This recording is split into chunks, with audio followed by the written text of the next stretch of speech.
With us on America's Forum, I'm J.D. Hayworth. And I'm John Bachman. J.D., with Obamacare, the deadline being yesterday, there was another huge story that came out about this Senate report from Dianne Feinstein's committee about the intelligence. It's interesting. It echoes what we were talking about earlier. Border security and national security, that latter concept, and looking at it through the prism of partisan politics. And there's a lot more at play here. The report by the Senate Intelligence Committee, again headed by Democrat Dianne Feinstein, says that waterboarding and other enhanced interrogation methods did not provide any key evidence in the hunt for Osama bin Laden. The report alleges that the CIA misled the government and the public about aspects of the interrogation programs. Of course, as you might expect, the CIA is disputing this report. Joining us right now to talk about this on the phone is Fred Flietz with LIGNET.com, also a former CIA analyst. Fred, it's always great to talk with you. John, J.D., good to be here. Now, Fred, we touched on this the other week, but it was interesting to see the mainstream media report this without any qualifiers. Again, give us the context of the report released by the Senate Intelligence Committee. Who authored it, and what's really at work here? Well, first of all, let's bear in mind this is a leak of a classified document. Now, in 2009, Senator Feinstein asked for an investigation of the Bush-era enhanced interrogation program. There's been a big fight over this report. The CIA has been accused of spying on Congress because Senate staffers broke the rules on access to CIA computers and brought a classified document from a CIA building back to the Senate committee. But now we have a Washington Post report about this Senate Intelligence Committee report. This article is extremely misleading. It doesn't mention that this is a Democratic partisan report. This is not a committee report. This is a report by the committee Democrats saying that they don't like the enhanced interrogation program. J.D., that's not news. They've been saying this for 10 years. We all know the Democrats don't like this program. The article also fails to mention this is a $50 million report of the Bush administration to produce a 4,200-page document that, frankly, no one is going to read.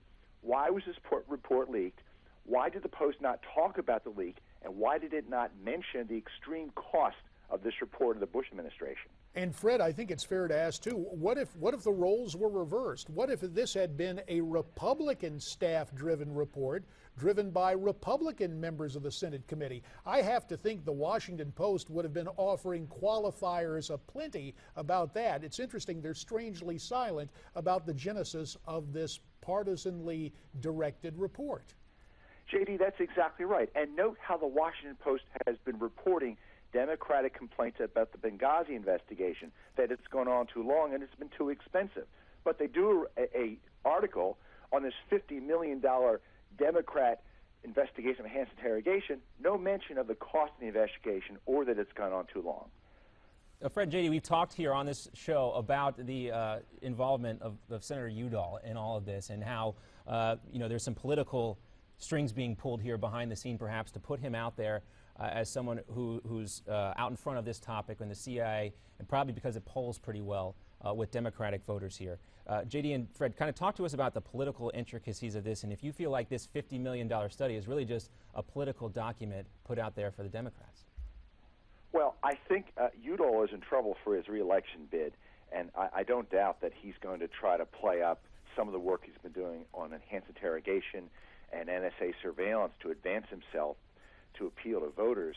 I don't know why that's why this report was leaked. And frankly, I'm not sure who would benefit. The key judgments of this report were going to be released anyway in a few weeks. There's some kind of a calculus on why the committee, some members of the Democratic staff or members decide to leak this now. I'm not sure what the calculus is. I mean, you think they might want to just frame the headlines on the initial report to get out in front of it. I don't know. And again, where politics and policy intersect here, Fred, we have a situation where Mark Udall is in trouble in Colorado. If there's a way for the Democratic senator to appeal to the libertarian voters in Colorado, that may be the feint politically. But let's get back to the facts, or at least the facts as reported. The report is claiming that there was waterboarding of Khalid Sheikh Mohammed, the accused 9/11 mastermind, reported he was waterboarded 183 times.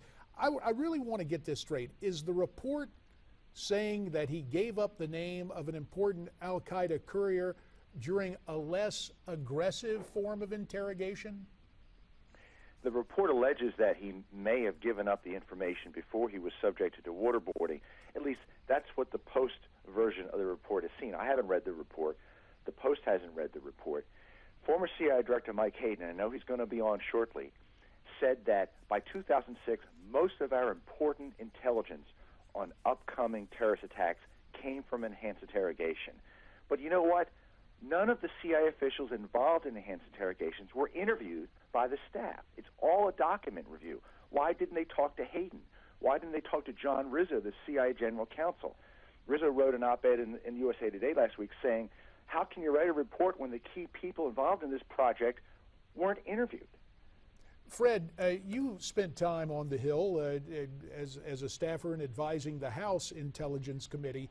I just have to give you my perception as a former member of the House. In dealing with Senate staffers, it's sad somehow Senate staffers, and based on what I saw anecdotally in my own experience, some Senate staffers believe there is an extra constitutional layer. There are U.S. senators, and then there are Senate staffers, and then there are constitutionally elected members of the House.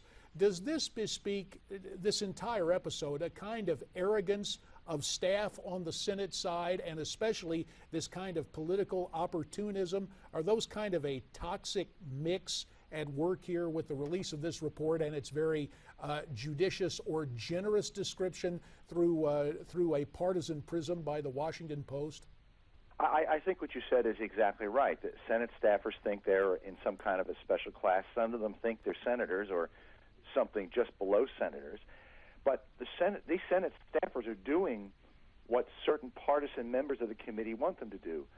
Udall, Wyden, and there's another senator, Heinrich from New Mexico. They have an agenda to continue to go after the Bush administration. So I fault these staffers, but they are reflecting what their senator masters are telling them to do.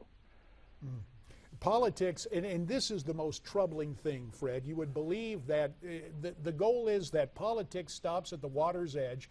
Certainly the intelligence gathering capabilities of this country should not be partisan, and yet we're seeing yet another partisan play at work there on Capitol Hill. It's most disappointing. I think that's right. Key Senate investigations of Syria and Iran have been postponed because of the partisan fight over this report. There must be something more important for the Senate Intelligence Committee to do than investigate the Bush administration. Fred Flietz, we do appreciate your time and your insights. John continues to be a disturbing story. When you pull the curtain back, there's a lot more to it than a, quote, factual report. Well, that's the first I'm hearing that it cost $50 million. $50 million report. I don't even know how you do that. Well, stay with us. When we come right back, we'll take a look at the Afghanistan elections going on soon, very soon, among a barrage of attacks by terrorists. And we'll also tell you how people are turning out to register the vote, plus the latest from the deadly mudslide in Washington State. That's all coming up right after this.